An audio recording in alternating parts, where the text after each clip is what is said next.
হাদিসে এসেছে আল গীবাতু আশাদ্দু মিনাজ জিনা।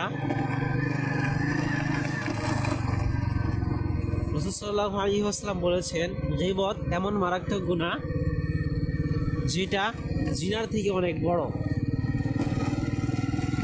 আমরা সবাই গীবত থেকে দূরে থাকব এবং আল্লাহ তাআলার সকল হুকুম আহকাম মেনে চলব। গীবত হলো এমন একটা গুনাহ যেটা মানুষের অজান্তে হয়ে পড়ে। গীবত কাকে বলা হয়?